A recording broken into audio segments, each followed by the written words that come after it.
Primeira carta aos Coríntios, capítulo 1. Saudação.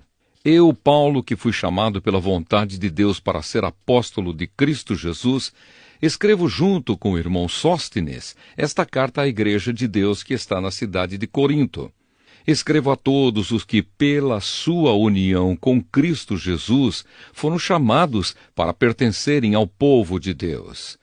Esta carta é também para aqueles que, em todos os lugares, adoram o nosso Senhor Jesus Cristo, Senhor deles e nosso. Que a graça e a paz de Deus, o nosso Pai, e do Senhor Jesus Cristo estejam com vocês. Bênçãos por meio de Cristo. Eu sempre agradeço ao meu Deus por causa da graça que Ele tem dado a vocês por meio de Cristo Jesus. Por estarem unidos com Cristo Jesus, vocês foram enriquecidos em tudo, tanto no dom de anunciar o Evangelho, como no dom da sabedoria espiritual. A mensagem a respeito de Cristo está tão firme em vocês que vocês não têm deixado de receber nenhum dom espiritual enquanto esperam a vinda do nosso Senhor Jesus Cristo. Cristo vai conservá-los firmes até o fim, para que, no dia da volta do nosso Senhor Jesus Cristo, vocês não tenham culpa de nada. Deus é fiel e chamou vocês para que vivam em união com o seu Filho Jesus Cristo, o nosso Senhor. Divisões na Igreja de Corinto. Irmãos, peço pela autoridade do nosso Senhor Jesus Cristo que vocês estejam de acordo no que dizem e que não haja divisões entre vocês. Sejam completamente unidos num só pensamento e numa só intenção.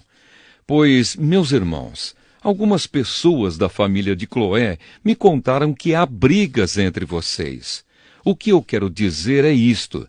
Cada um de vocês diz uma coisa diferente. Um diz, eu sou de Paulo. Outro, eu sou de Apolo. Outro, eu sou de Pedro. E ainda outro, eu sou de Cristo. Por acaso Cristo foi dividido em várias partes? Será que Paulo morreu crucificado em favor de vocês? Ou será que vocês foram batizados em nome de Paulo? Graças a Deus que eu não batizei nenhum de vocês, a não ser Crispo e Gaio. Assim ninguém pode dizer que vocês foram batizados em meu nome. Sim, batizei também Estéfanas e a família dele. Mas não lembro de ter batizado mais ninguém. Pois Cristo não me enviou para batizar, mas para anunciar o Evangelho e a anunciá-lo sem usar a linguagem da sabedoria humana, para não tirar o poder da morte de Cristo na cruz. Cristo, o poder e a sabedoria de Deus. De fato, a mensagem da morte de Cristo na cruz é loucura para os que estão se perdendo, mas para nós, que estamos sendo salvos, é o poder de Deus. Pois as Escrituras Sagradas dizem, destruirei a sabedoria dos sábios e acabarei com o conhecimento dos instruídos. Então, o que poderão dizer os sábios e os instruídos? O que vão dizer os grandes oradores deste mundo? Deus tem mostrado que a sabedoria deste mundo é loucura. Pois Deus, na sua sabedoria, não deixou que os seres humanos o conhecessem por meio da sabedoria deles. Pelo contrário, resolveu salvar aqueles que creem e fez isso por meio da mensagem que anunciamos, a qual é chamada de louca. Os judeus pedem milagres como prova, e os não-judeus procuram a sabedoria. Mas nós anunciamos o Cristo crucificado, uma mensagem que para os judeus é ofensa, e para os não-judeus é loucura. Mas para aqueles que Deus tem chamado, tanto judeus como não-judeus, Cristo é o poder de Deus e a sabedoria de Deus. Pois aquilo que parece ser a loucura de Deus é mais sábio do que a sabedoria humana, e aquilo que parece ser a fraqueza de Deus é mais forte do que a força humana. Agora, meus irmãos, lembrem do que vocês eram quando Deus os chamou. Do ponto de vista humano, poucos de vocês eram sábios ou poderosos ou de famílias importantes. Para envergonhar os sábios, Deus escolheu aquilo que o mundo acha que é loucura, e para envergonhar os poderosos, ele escolheu o que o mundo acha fraco. Para destruir o que o mundo pensa que é importante, Deus escolheu aquilo que o mundo despreza, acha humilde e diz que não tem valor. Isso quer dizer que ninguém pode ficar orgulhoso, pois sabe que está sendo visto por Deus. Porém, Deus uniu vocês com Cristo Jesus e fez com que Cristo seja a nossa sabedoria. E é por meio de Cristo que somos aceitos por Deus, nos tornamos o povo de Deus e somos salvos. Portanto, como as Escrituras Sagradas dizem, quem quiser se orgulhar, que se orgulhe daquilo que o Senhor faz. Primeira carta aos Coríntios, capítulo 2. A mensagem a respeito do Cristo crucificado.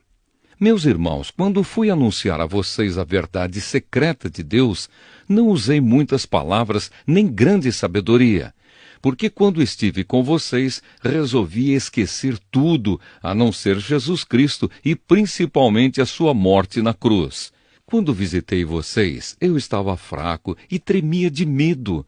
O meu ensinamento e a minha mensagem não foram dados com a linguagem da sabedoria humana, mas com provas firmes do poder do Espírito de Deus.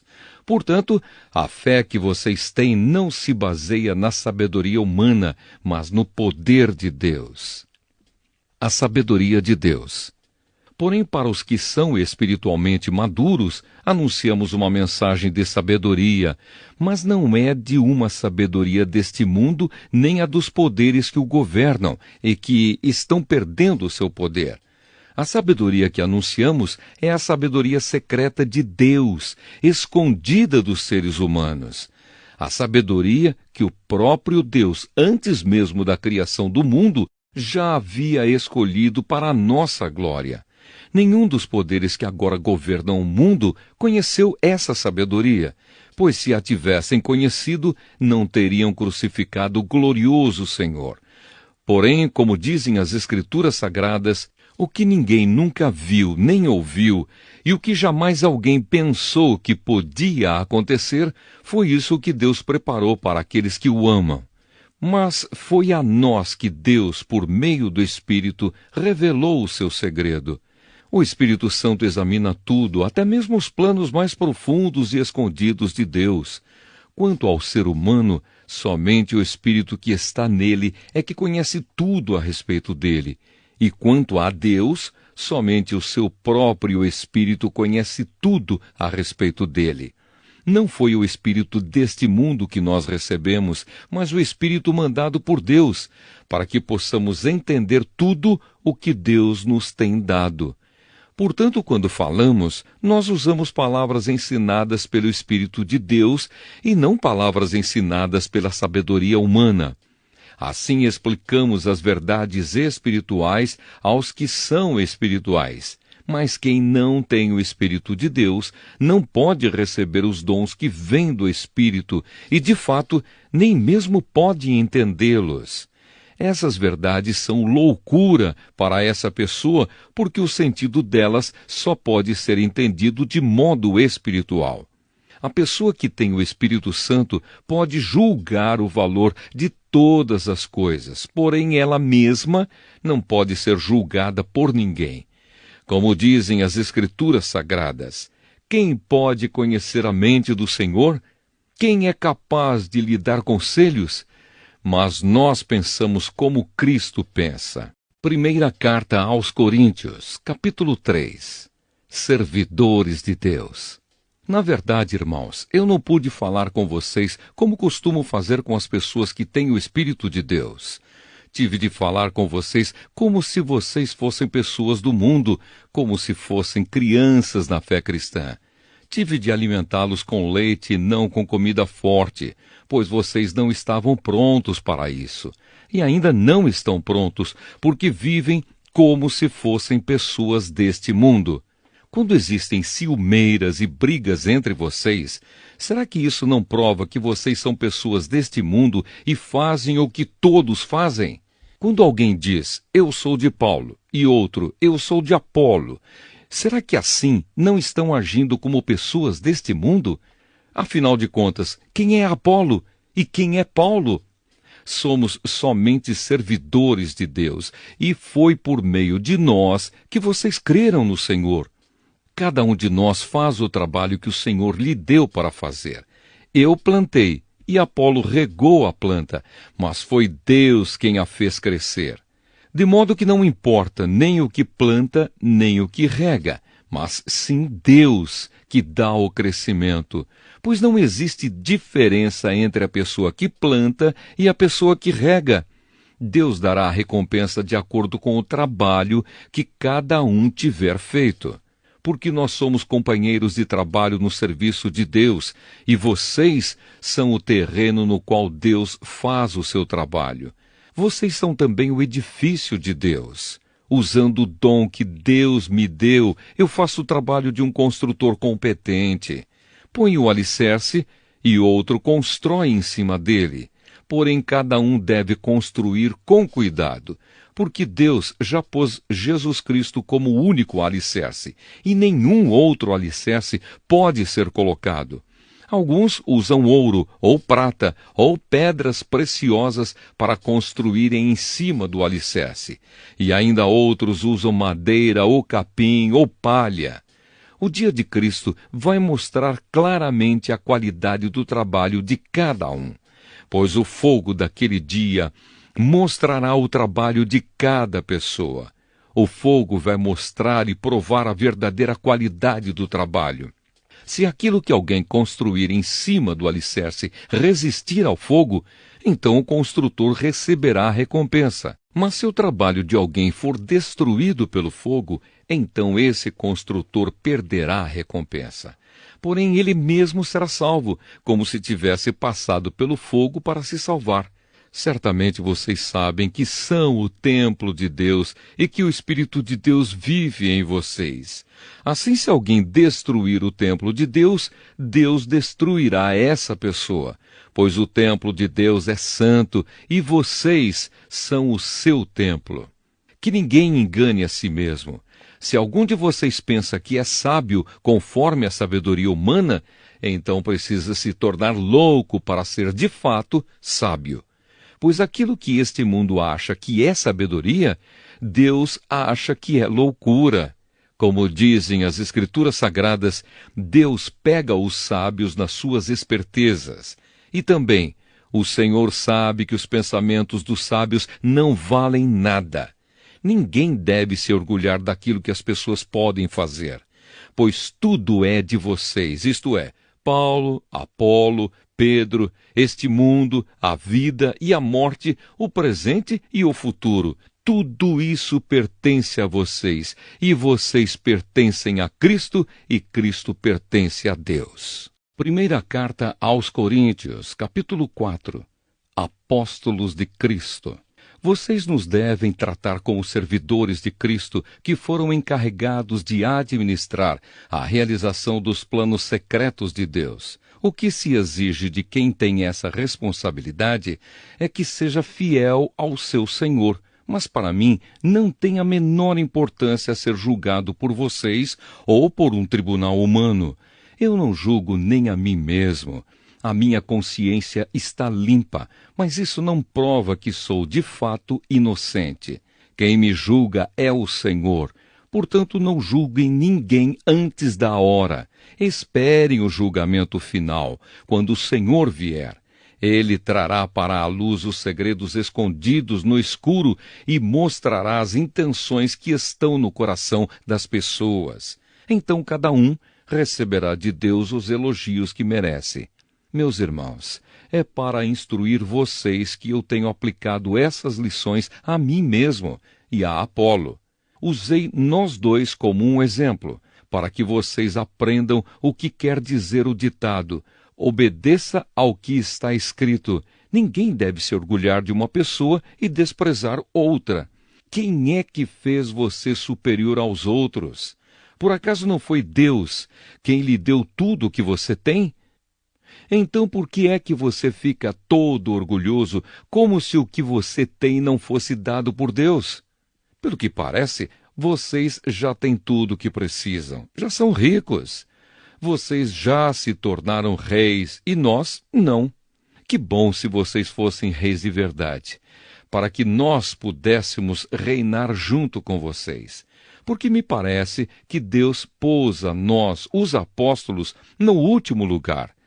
Somos como as pessoas condenadas a morrer em público, como espetáculo para o mundo inteiro, tanto para os anjos como para os seres humanos.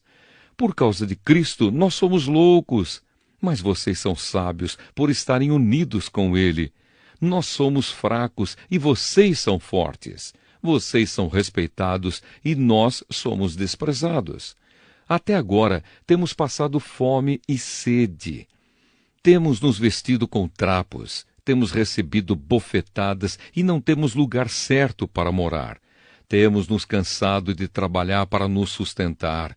Quando somos amaldiçoados, nós abençoamos. Quando somos perseguidos, aguentamos com paciência.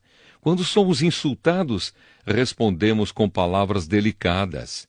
Somos considerados como lixo e até agora somos tratados como a imundície deste mundo. Não estou escrevendo essas coisas para envergonhar vocês, mas para ensiná-los como se vocês fossem meus próprios filhos queridos. Mesmo que vocês tivessem milhares de mestres na fé cristã, não poderiam ter mais de um pai. Pois quando levei a vocês o Evangelho, eu me tornei o pai de vocês na vida que vivem em união com Cristo Jesus. Portanto, eu peço que sigam o meu exemplo. Por isso estou enviando para vocês Timóteo, que é meu querido e fiel filho no Senhor.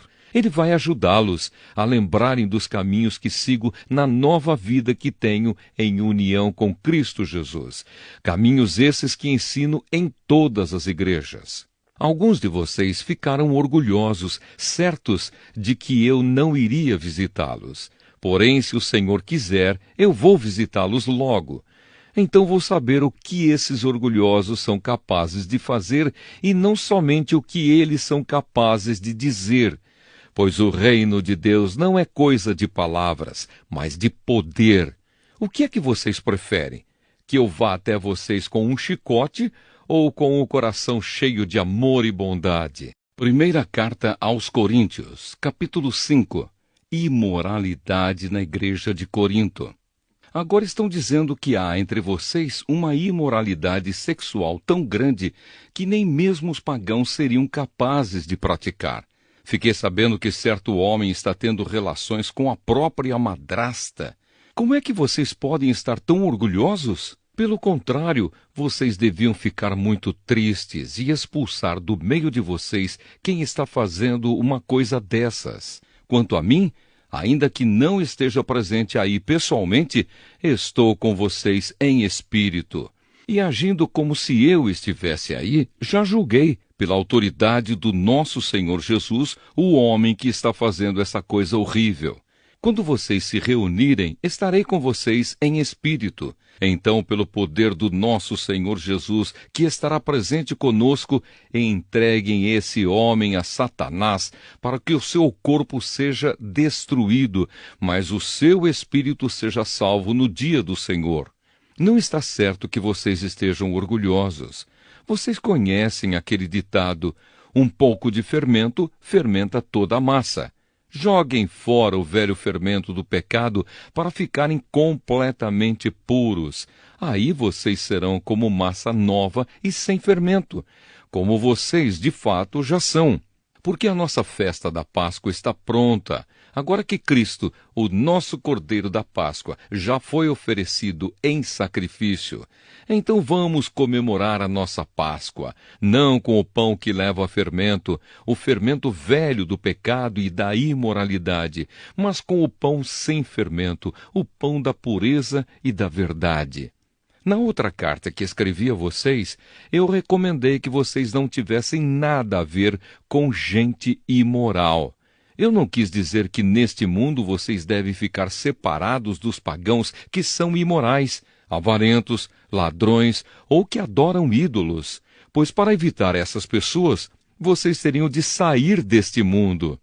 O que eu digo é que vocês não devem ter nada a ver com ninguém que se diz irmão na fé, mas é imoral, ou avarento, ou adora ídolos, ou é bêbado, ou difamador, ou ladrão. Com gente assim, vocês não devem nem comer uma refeição. Afinal de contas, eu não tenho o direito de julgar os que não são cristãos. Deus os julgará. Mas será que vocês não devem julgar os seus irmãos na fé? Como dizem as Escrituras Sagradas, expulsem do meio de vocês esse homem imoral. Primeira carta aos Coríntios, capítulo 6. Processos contra irmãos na fé. Quando algum de vocês tem uma queixa contra um irmão na fé, como se atreve a pedir justiça a juízes pagãos, em vez de pedir ao povo de Deus que resolva o caso? Será que vocês não sabem que o povo de Deus julgará o mundo? Então, se vocês vão julgar o mundo, será que não são capazes de julgar essas coisas pequenas? Por acaso vocês não sabem que nós julgaremos até mesmo os anjos? Muito mais então devemos julgar as coisas desta vida. Portanto, se surgir alguma questão dessas, será que vocês vão procurar pessoas que são desprezadas na igreja para julgarem esses casos? Que vergonha! Será que entre vocês não existe alguém com bastante sabedoria para resolver uma questão entre irmãos? É claro que existe. Mas o que acontece é que um irmão em Cristo leva ao tribunal a sua queixa contra outro irmão e deixa que juízes pagãos julguem o caso. Só o fato de existirem questões entre vocês já mostra que vocês estão falhando completamente.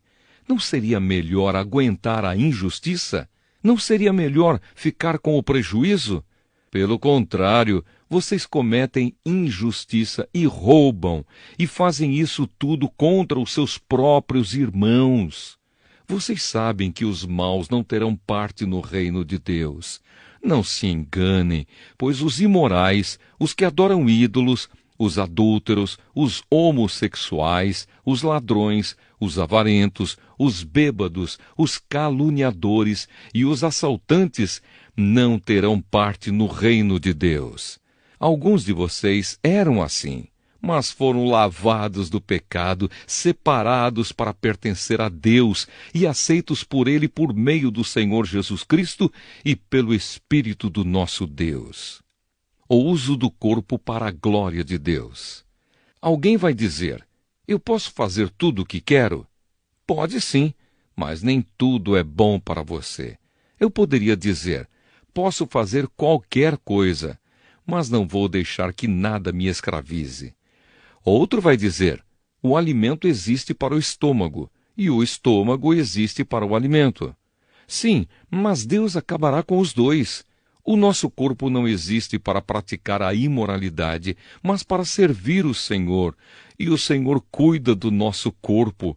Pelo seu poder, Deus ressuscitou o Senhor e também nos ressuscitará a nós. Será que vocês não sabem que o corpo de vocês faz parte do corpo de Cristo? Será que eu vou pegar uma parte do corpo de Cristo e fazer com que ela seja parte do corpo de uma prostituta? É claro que não.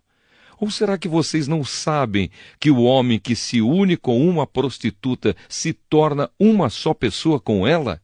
As Escrituras Sagradas afirmam, os dois se tornam uma só pessoa. Porém, quem se une com o Senhor se torna espiritualmente uma só pessoa com Ele. Fujam da imoralidade sexual. Qualquer outro pecado que alguém comete não afeta o corpo, mas a pessoa que comete imoralidade sexual peca contra o seu próprio corpo. Será que vocês não sabem que o corpo de vocês é o templo do Espírito Santo que vive em vocês e lhes foi dado por Deus? Vocês não pertencem a vocês mesmos, mas a Deus, pois Ele os comprou e pagou o preço. Portanto, usem o seu corpo para a glória dele. Primeira carta aos Coríntios, capítulo 7. Conselhos sobre o casamento. Agora vou tratar dos assuntos a respeito dos quais vocês me escreveram.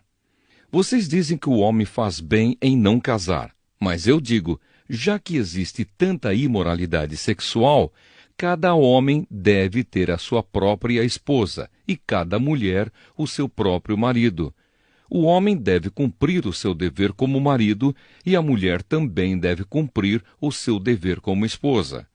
A esposa não manda no seu próprio corpo, quem manda é o seu marido.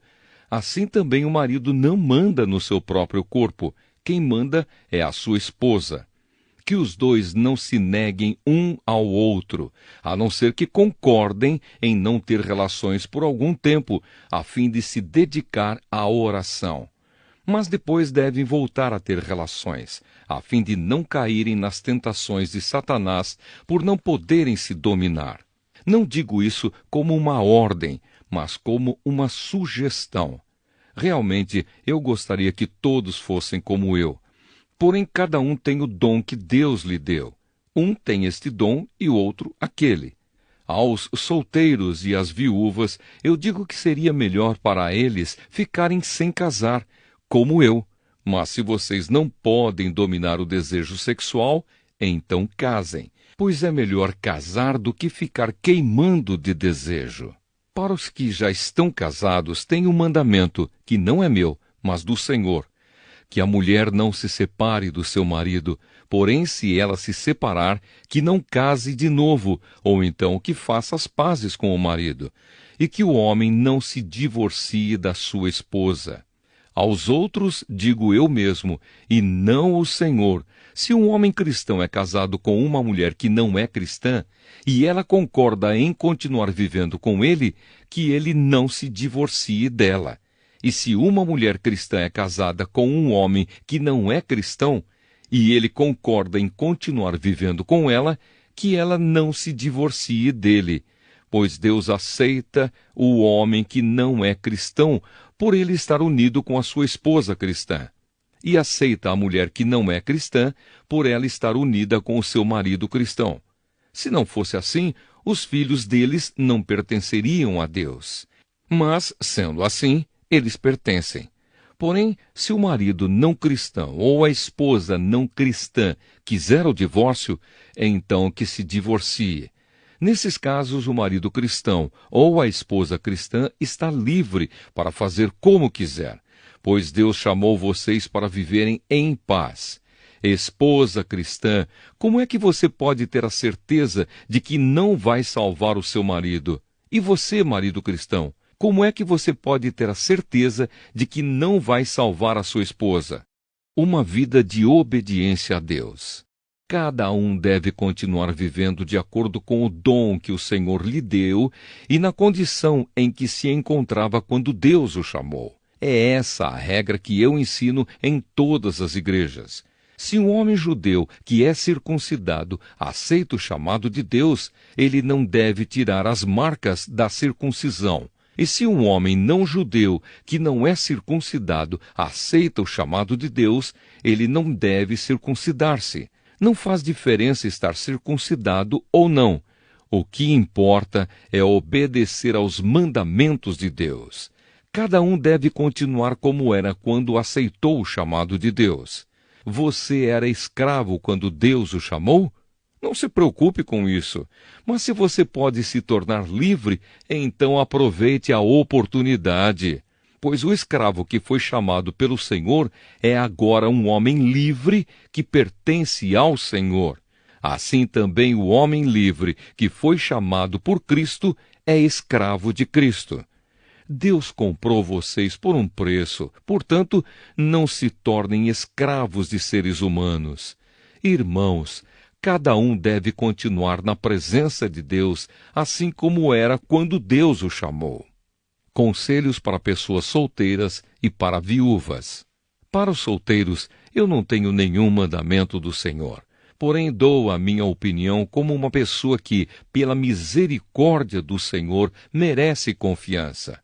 Por causa dos tempos difíceis em que vivemos, eu penso que é melhor para o homem ficar como está. Você tem esposa? Então não procure se separar dela.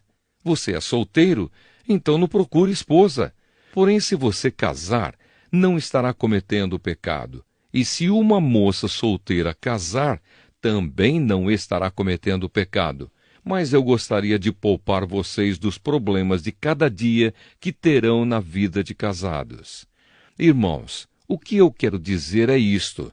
Não nos resta muito tempo e daqui em diante os casados devem viver como se não tivessem casado. Os que choram, como se não estivessem chorando.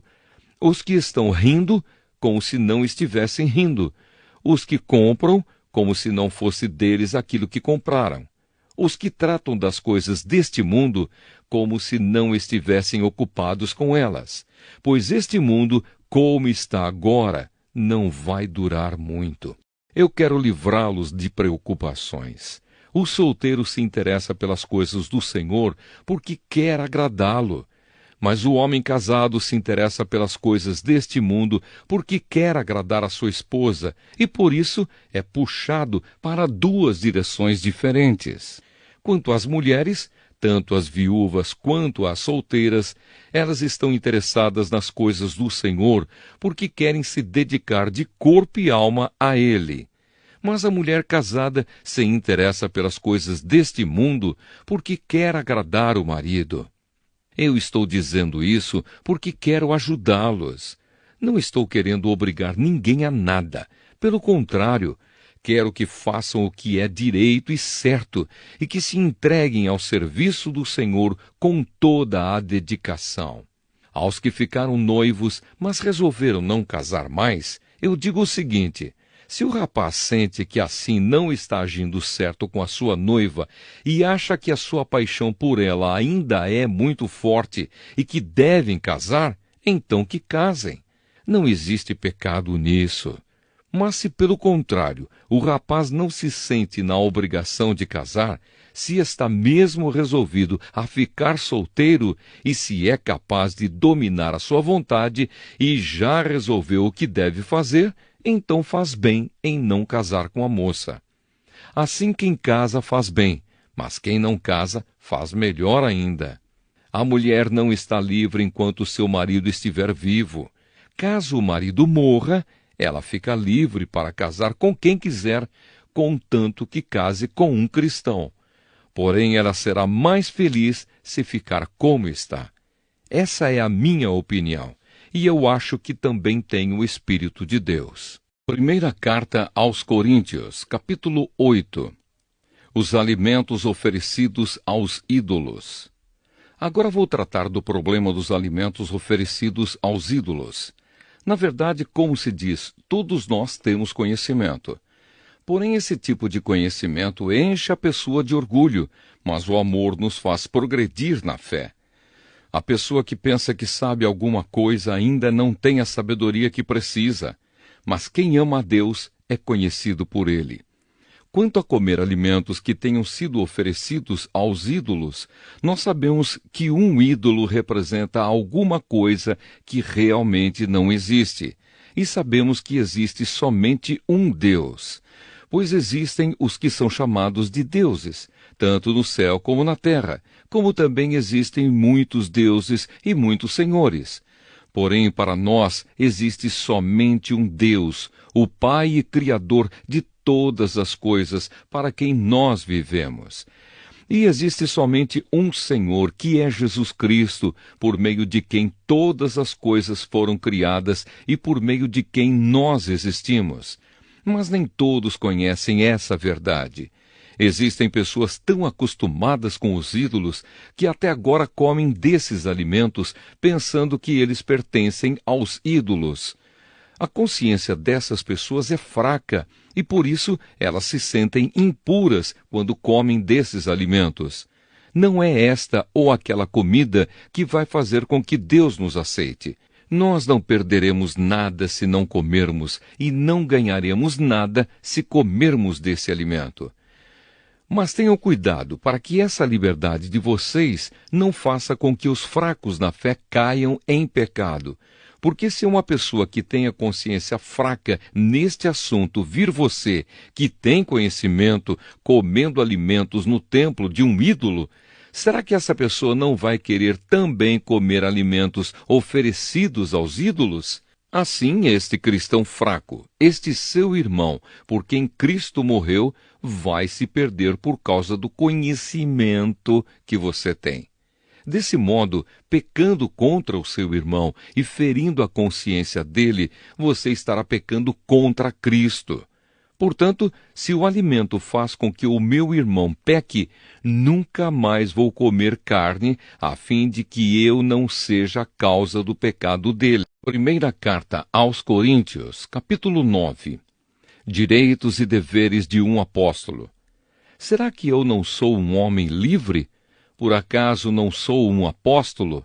Será que eu não vi Jesus, o nosso Senhor? Por acaso vocês não são o resultado do trabalho que faço para o Senhor? Mesmo que outros não me aceitem como apóstolo, vocês me aceitam. Vocês mesmos, pelo fato de estarem unidos com o Senhor, são a prova de que sou um apóstolo. Quando as pessoas me criticam, eu me defendo, dizendo assim: será que eu não tenho o direito de receber comida e bebida pelo meu trabalho?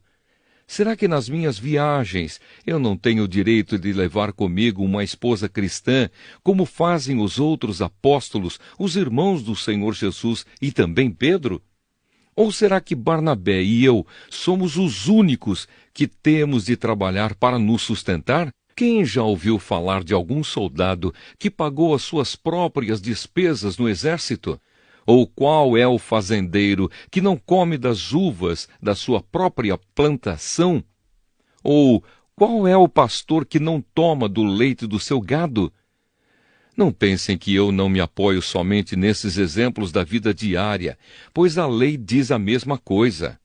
Na lei de Moisés está escrito assim: não amarre a boca do boi quando ele estiver pisando o trigo. Por acaso Deus está interessado nos bois?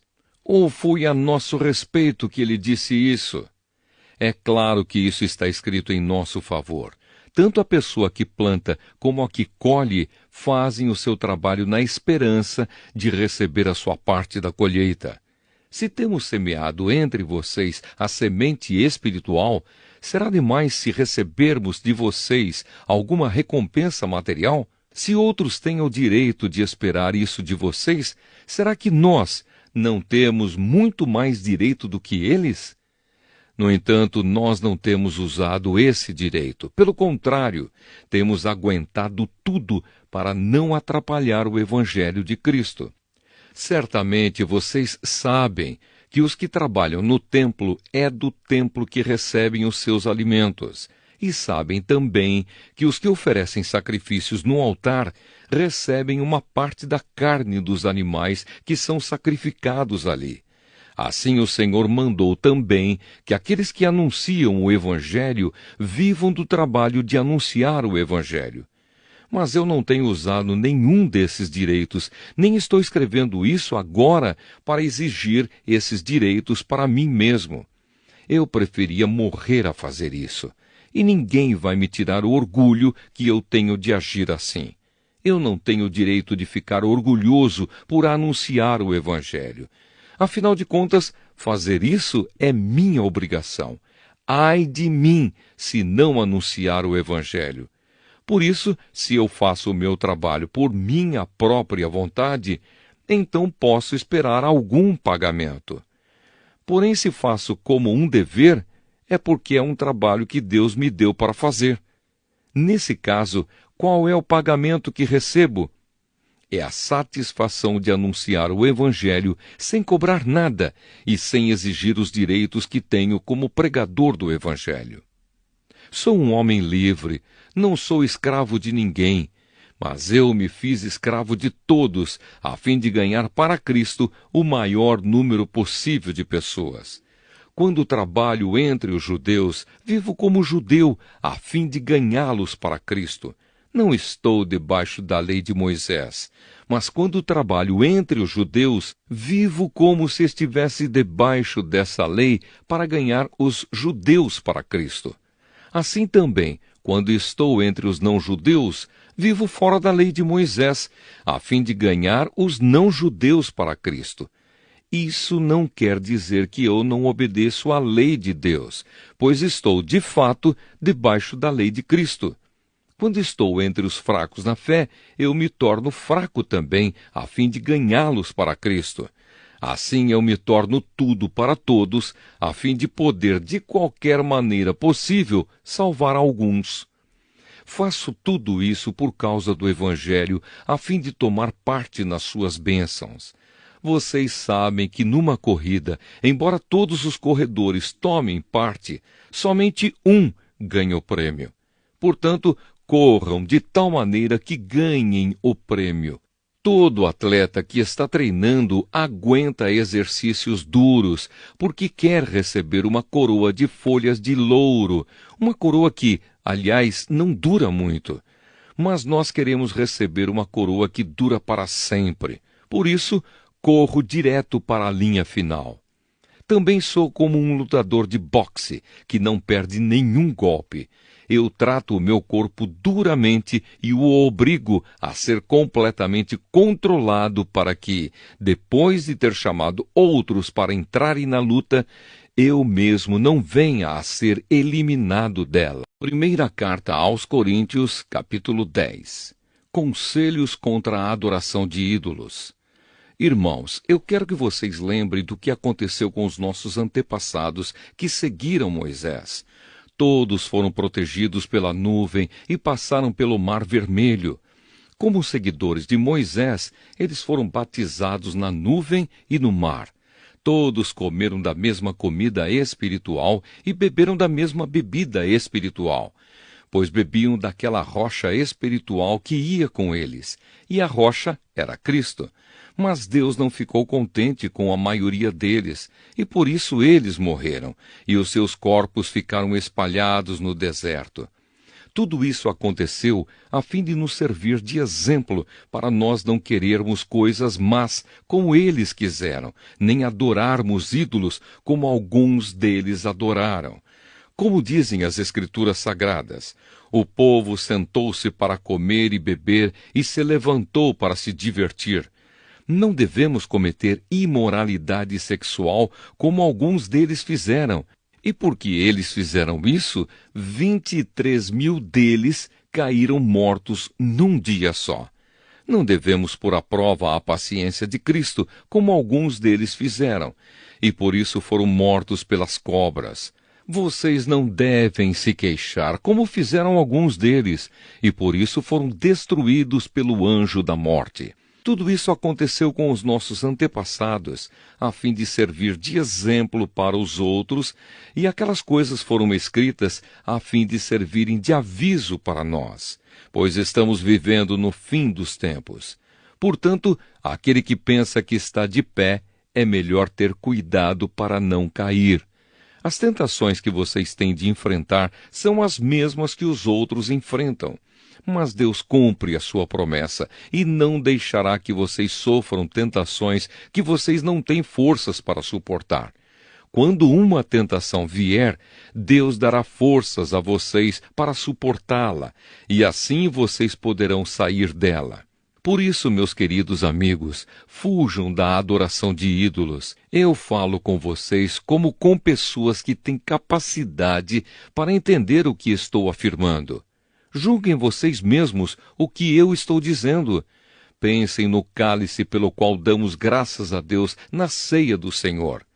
Será que quando bebemos desse cálice não estamos tomando parte no sangue de Cristo? E quando partimos e comemos o pão, não estamos tomando parte no corpo de Cristo? Mesmo sendo muitos, todos comemos do mesmo pão, que é um só, e por isso somos um só corpo.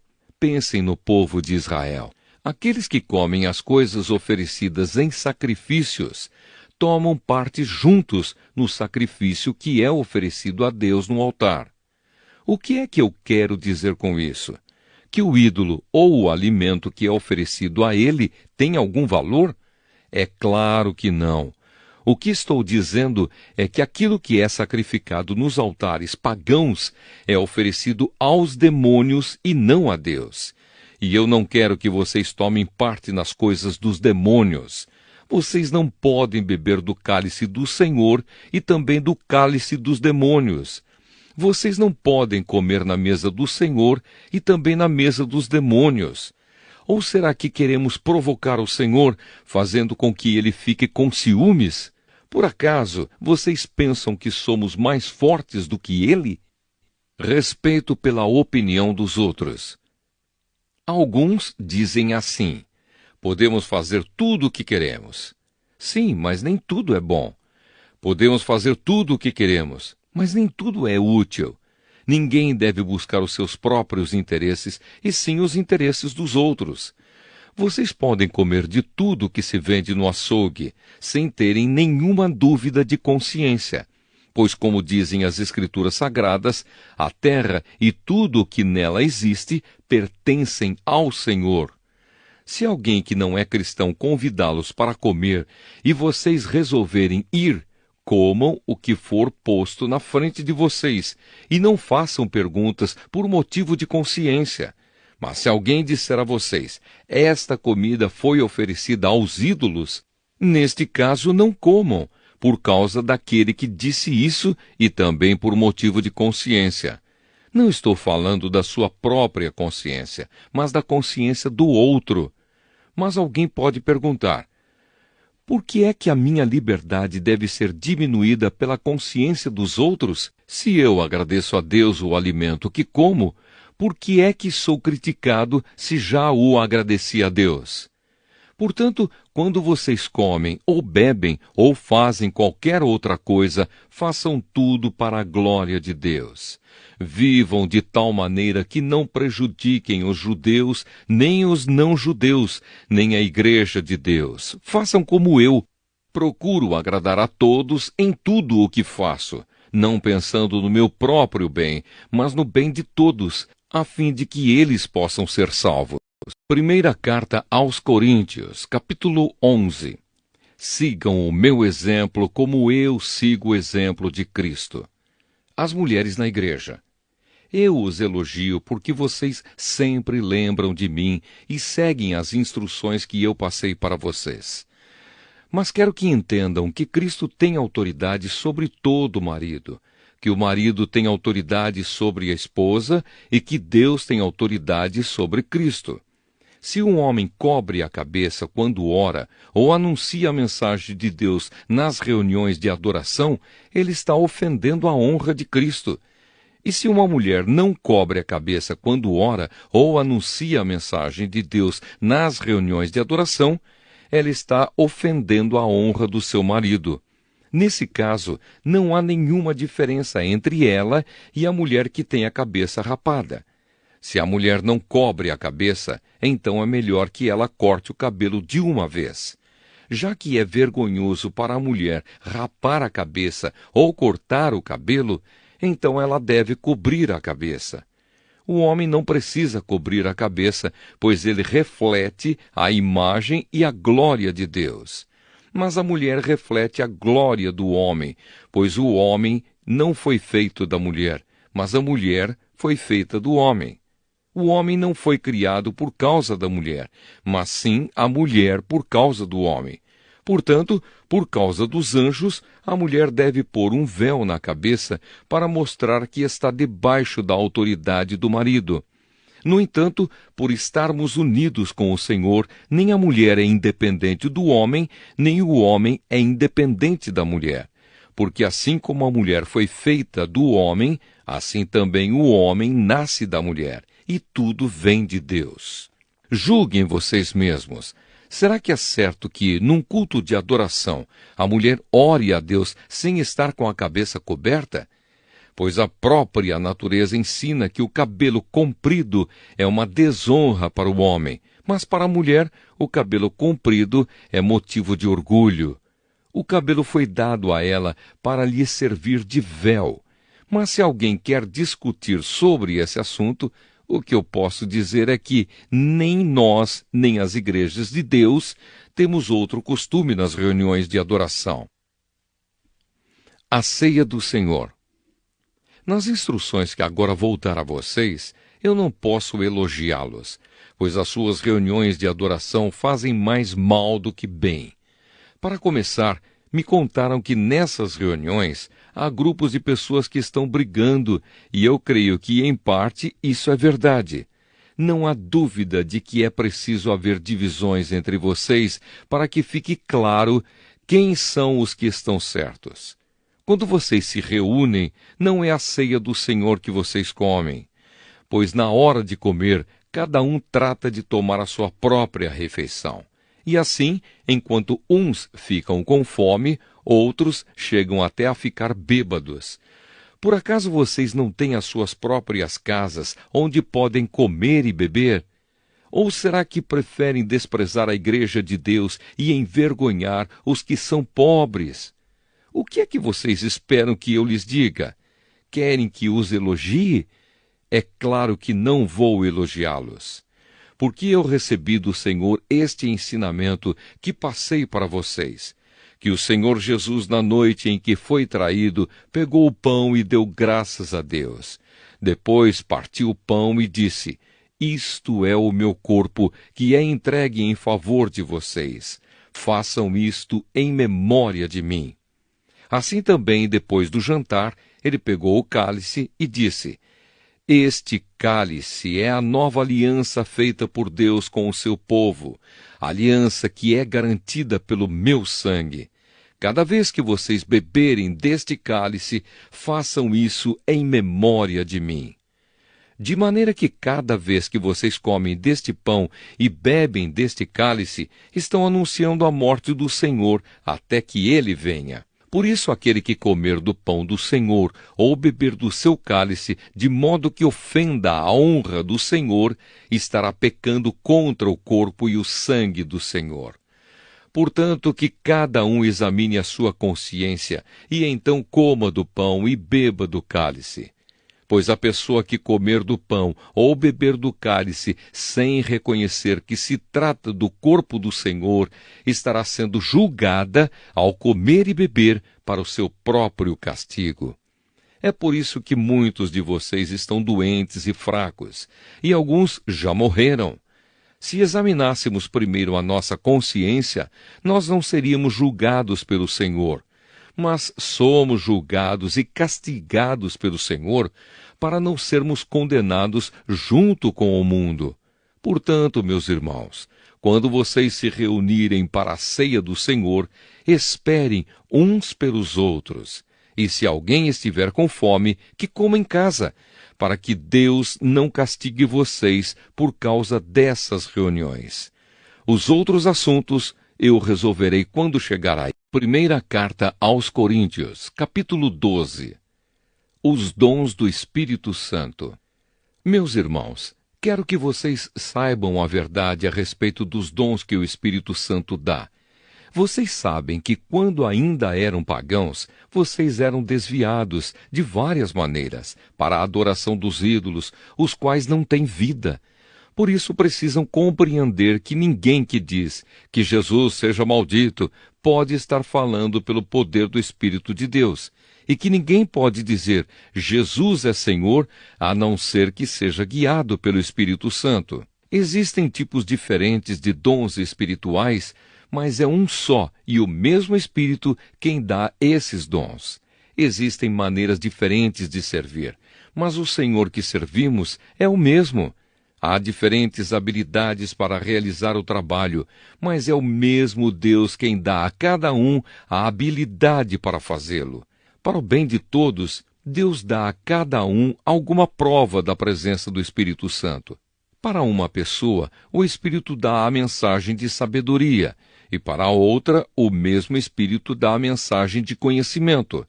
Para uma pessoa, o mesmo Espírito dá fé, e para a outra dá o poder de curar. Uma pessoa recebe do Espírito poder para fazer milagres, e outra recebe o dom de anunciar a mensagem de Deus.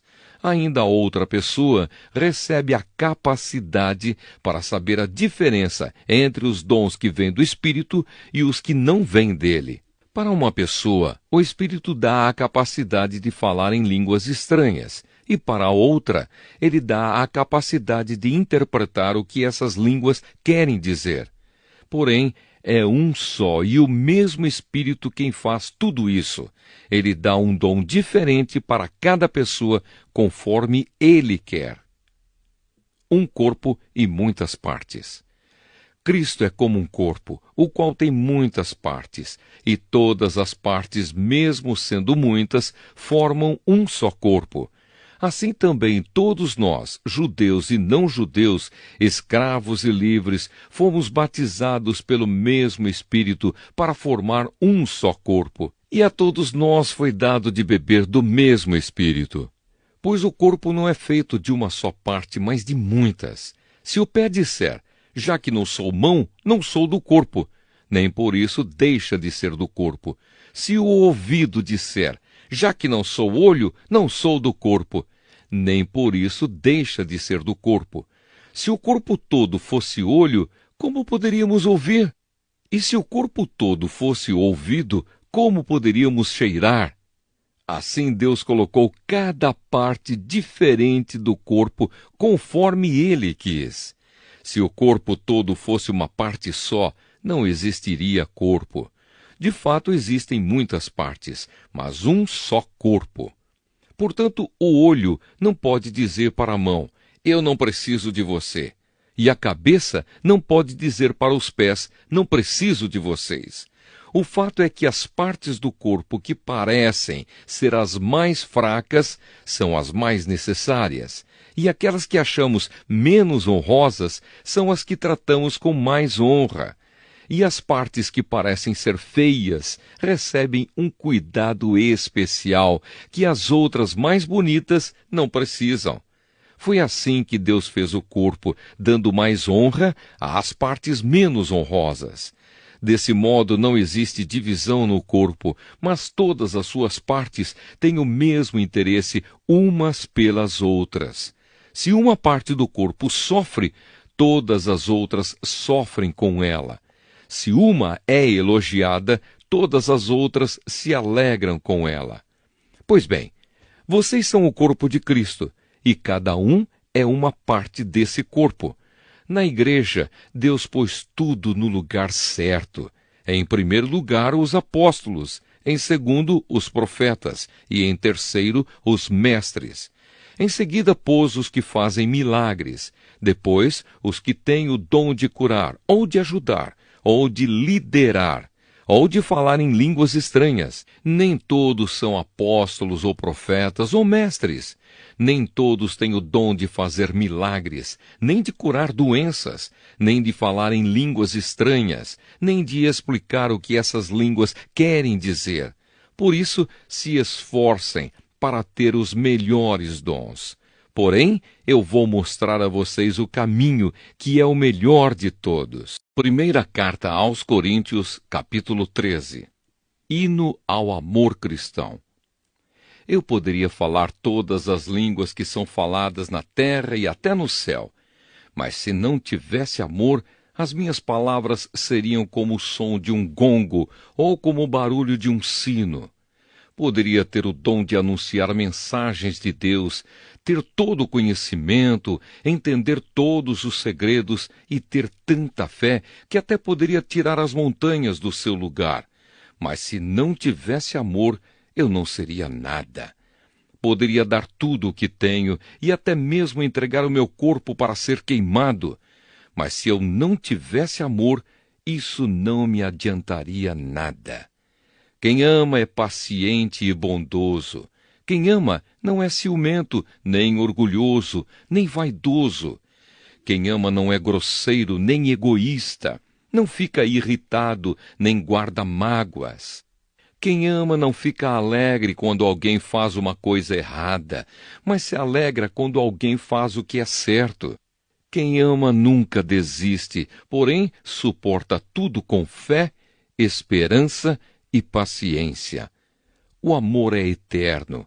Existem mensagens espirituais, porém elas durarão pouco.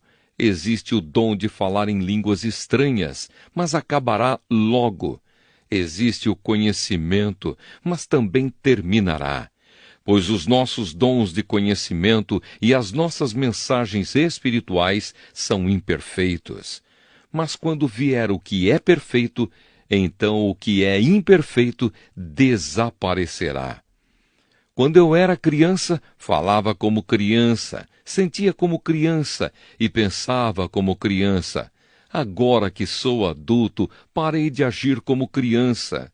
O que agora vemos é como uma imagem imperfeita num espelho embaçado, mas depois veremos face a face. Agora o meu conhecimento é imperfeito, mas depois conhecerei perfeitamente, assim como sou conhecido por Deus. Portanto, agora existem estas três coisas: a fé, a esperança e o amor. Porém, a maior delas é o amor. Primeira carta aos Coríntios, capítulo 14. Ainda os dons do Espírito. Portanto, esforcem-se para ter amor. Procure também ter dons espirituais, especialmente o de anunciar a mensagem de Deus. Quem fala em línguas estranhas fala a Deus e não às pessoas, pois ninguém o entende. Pelo poder do Espírito Santo, ele diz verdades secretas. Porém, quem anuncia a mensagem de Deus fala para as pessoas, ajudando-as e dando-lhes coragem e consolo. Quem fala em línguas estranhas ajuda somente a si mesmo, mas quem anuncia a mensagem de Deus ajuda a igreja toda. Eu gostaria que vocês todos falassem em línguas estranhas, mas gostaria ainda mais que tivessem o dom de anunciar a mensagem de Deus, porque quem anuncia a mensagem de Deus tem mais valor do que quem fala em línguas estranhas, a não ser que esteja ali alguém que possa interpretar o que está sendo dito, para que toda a igreja seja ajudada espiritualmente. Por isso, irmãos, quando eu os visitar, que proveito vocês terão se eu lhes falar em línguas estranhas?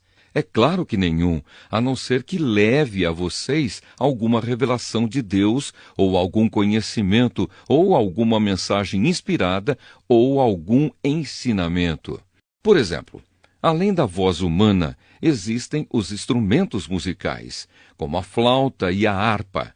Se os sons não saírem com toda a clareza, como poderá alguém saber o que está sendo tocado em um ou outro desses instrumentos? Se quem toca a corneta não der um som bem claro, quem se preparará para a batalha? Assim também, como é que os outros vão entender o que vocês estão dizendo se a mensagem por meio de línguas estranhas não for clara? Vocês estariam falando para o vento. No mundo há muitas línguas diferentes, mas cada uma faz sentido. Porém, se eu não entendo a língua na qual alguém está falando comigo, então quem fala essa língua é estrangeiro para mim, e eu sou um estrangeiro para ele. Por isso, já que vocês estão com tanta vontade de ter os dons do Espírito, procurem, acima de tudo, ter os dons que fazem com que a igreja cresça espiritualmente. Portanto, quem fala em línguas estranhas deve orar pedindo a Deus que lhe dê o dom de interpretar o que elas querem dizer. Porque se eu orar em línguas estranhas, o meu espírito de fato estará orando, mas a minha inteligência não tomará parte nisso. O que vou fazer então? Vou orar com o meu espírito, mas também vou orar com a minha inteligência. Vou cantar com o meu espírito, mas também vou cantar com a minha inteligência. Se você dá graças a Deus em línguas estranhas, como é que uma pessoa simples que estiver na reunião poderá dizer amém à oração de agradecimento que você fez? Ela não vai conseguir entender nada do que você está dizendo, mesmo que a sua oração seja muito boa. Essa pessoa não receberá nenhuma ajuda. Eu agradeço a Deus porque falo em línguas estranhas muito mais do que vocês. Porém, nas reuniões da igreja, prefiro dizer 5 palavras que possam ser entendidas, para assim ensinar os outros, do que dizer milhares de palavras em línguas estranhas. Irmãos, não pensem como crianças. Sejam como crianças para o que é mal, mas sejam adultos no seu modo de pensar.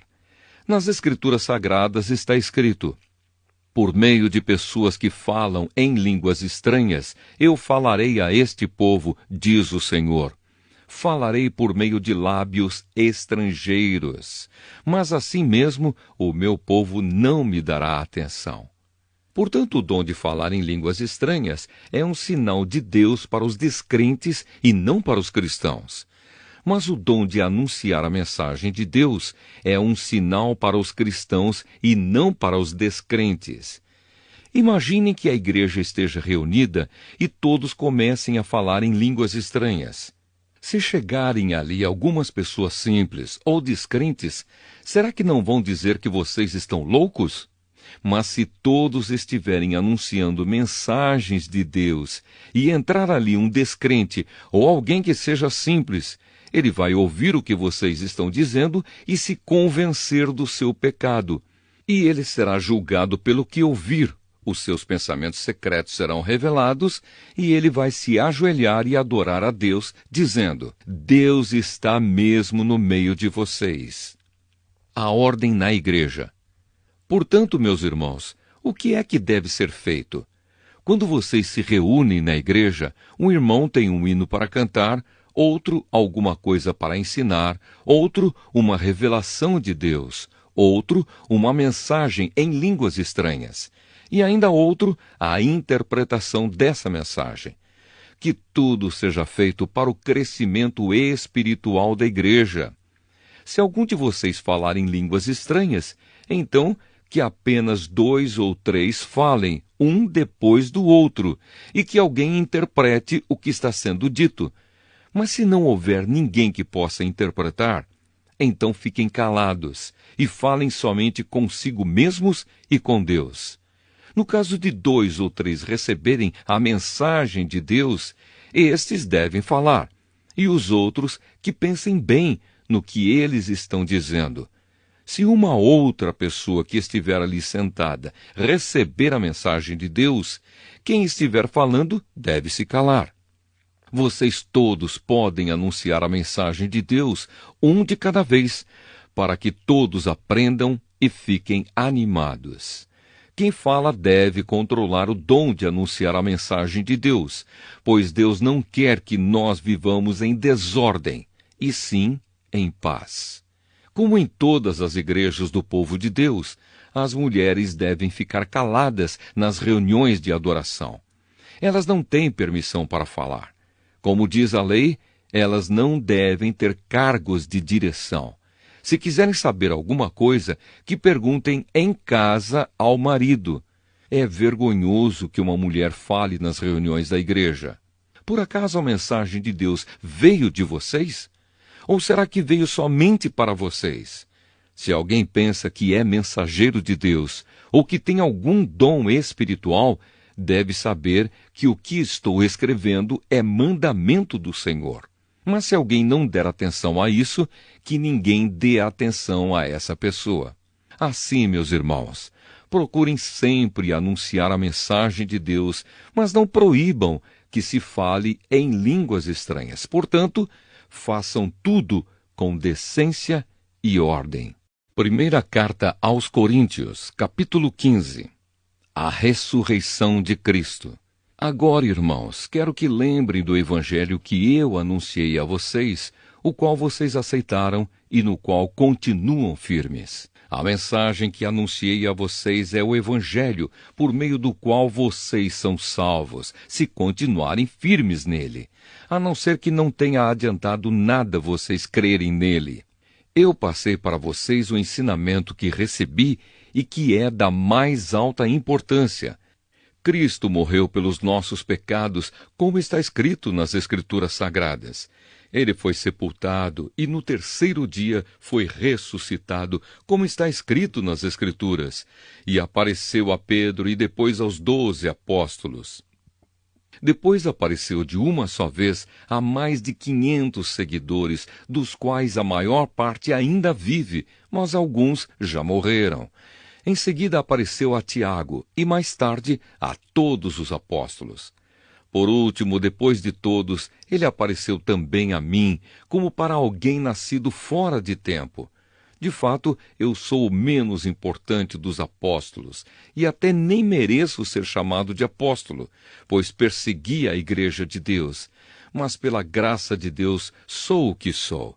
E a graça que Ele me deu não ficou sem resultados. Pelo contrário, eu tenho trabalhado muito mais do que todos os outros apóstolos. No entanto, não sou eu quem tem feito isso, e sim a graça de Deus que está comigo.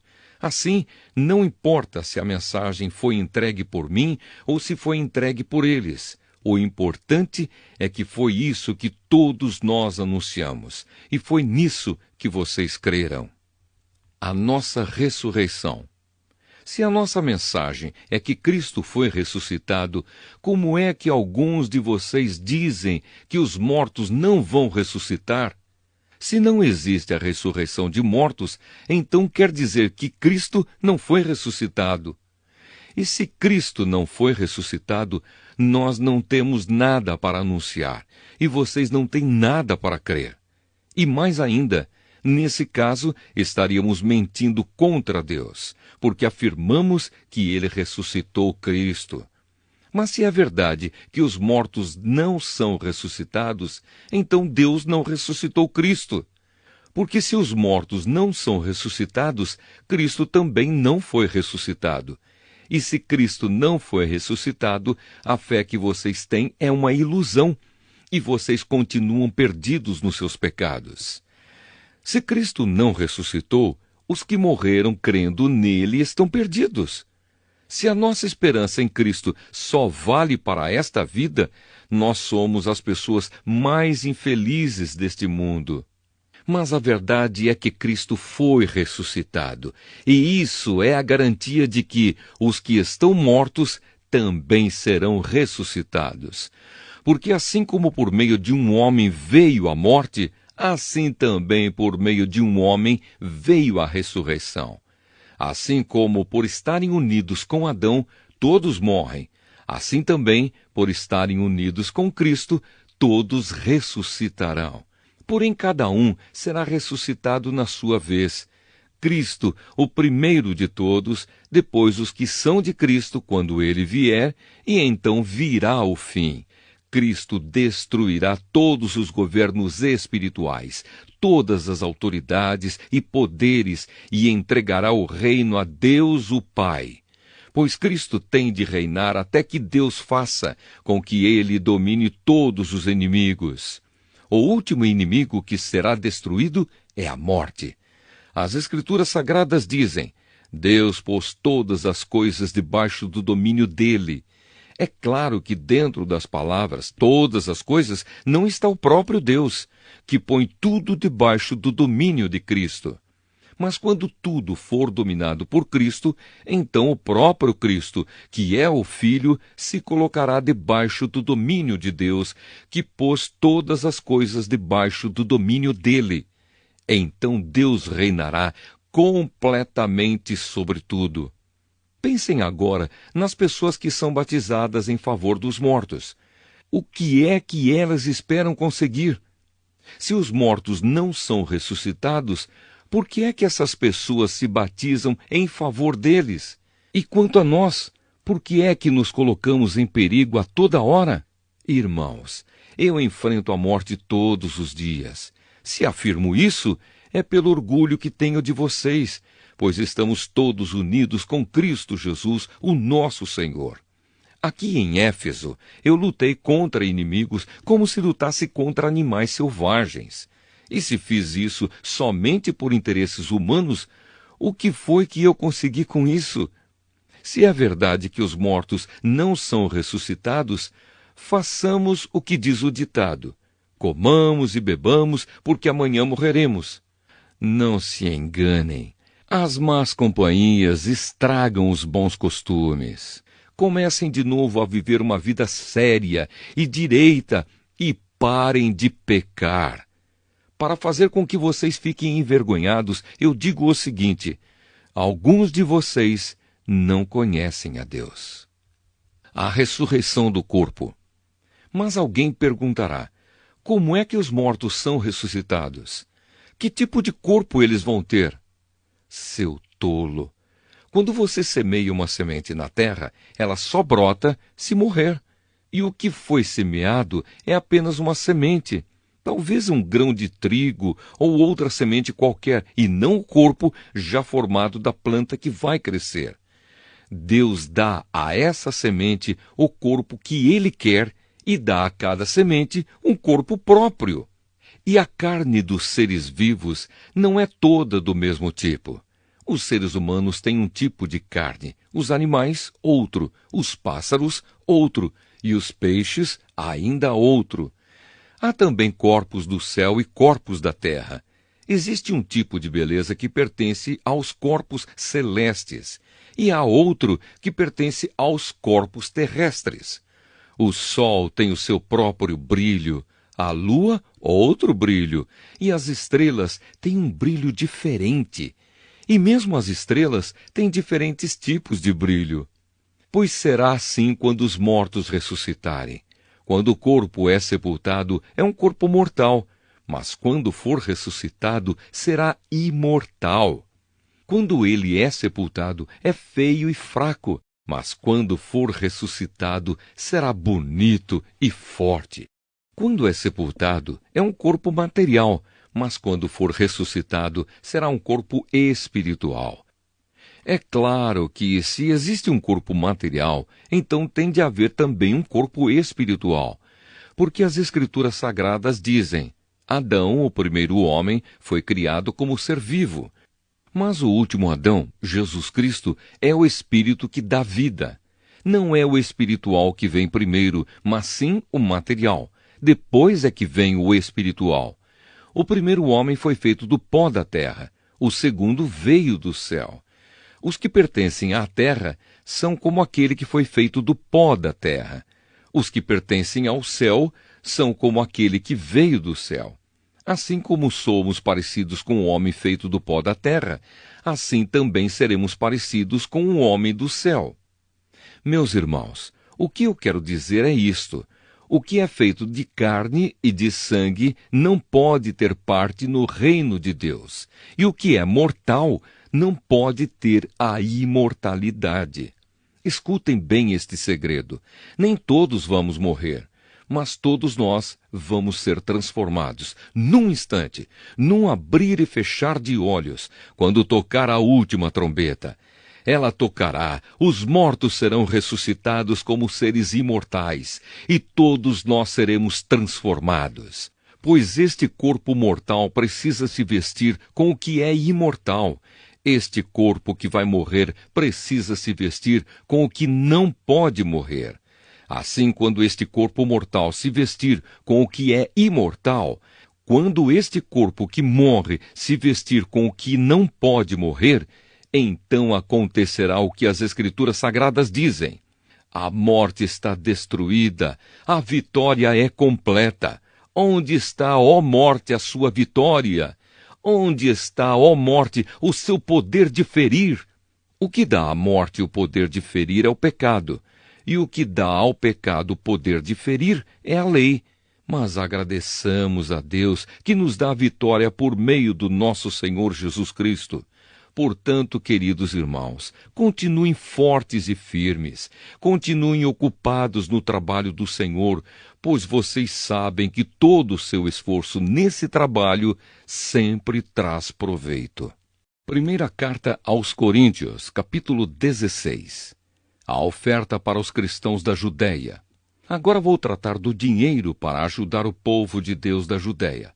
Façam o que eu disse às igrejas da província da Galácia. Todos os domingos, cada um de vocês separe e guarde algum dinheiro, de acordo com o que cada um ganhou. Assim não haverá necessidade de recolher ofertas quando eu chegar. Depois que chegar, eu enviarei com cartas de apresentação aqueles que vocês escolherem para levarem a oferta até Jerusalém. Se for conveniente, que eu também vá, eles farão a viagem comigo. Os planos de Paulo. Eu visitarei vocês depois que tiver passado pela província da Macedônia, pois vou passar por lá. Pode ser que eu fique algum tempo com vocês, talvez todo o inverno, e assim vocês poderão me ajudar a continuar a minha viagem para onde quer que eu for, pois eu não quero ver vocês apenas de passagem. Se o Senhor permitir, espero ficar bastante tempo com vocês. resolvi ficar aqui em Éfeso até o dia de Pentecostes, pois encontrei aqui ótimas oportunidades para um grande e proveitoso trabalho, embora muita gente esteja contra mim. Se Timóteo chegar aí, façam tudo para que ele se sinta bem entre vocês, pois assim como eu, ele também está trabalhando para o Senhor. Não deixem que ninguém o despreze. Pelo contrário, vocês devem ajudá-lo a continuar a sua viagem em paz, a fim de que ele volte para cá, pois estou esperando que ele volte junto com os outros irmãos. Quanto ao irmão Apolo, tenho recomendado muitas vezes que vá visitar vocês com os outros irmãos, mas ele acha que não deve ir agora. Ele irá na primeira oportunidade. Palavras finais. Estejam alertas, fiquem firmes na fé, sejam corajosos, sejam fortes, que tudo o que vocês fizerem seja feito com amor. Vocês conhecem Estéfanas e a família dele. Vocês sabem que eles foram os primeiros cristãos convertidos na província da Acaia e que eles têm se dedicado ao serviço do povo de Deus. Peço a vocês, meus irmãos, que sigam a orientação deles e dos outros que os ajudam e trabalham com eles. Eu estou alegre com a vinda de Estéfanas, de Fortunato e de Acaico, pois eles fizeram o que vocês, por estarem ausentes, não podiam fazer. Eles me animaram muito e sei que animaram vocês também. Gente como essa merece elogios. As igrejas da província da Ásia mandam saudações. Áquila e a sua esposa Priscila e a igreja que se reúne na casa deles mandam saudações cristãs a vocês. Todos os irmãos daqui mandam saudações. Cumprimentem uns aos outros com um beijo de irmão. Escrevo isto com a minha própria mão. Saudações de Paulo. Quem não ama o Senhor, que seja amaldiçoado. Maranata, vem nosso Senhor. Que a graça do nosso Senhor Jesus esteja com vocês, e que o meu amor esteja com todos vocês, pois estamos unidos com Cristo Jesus.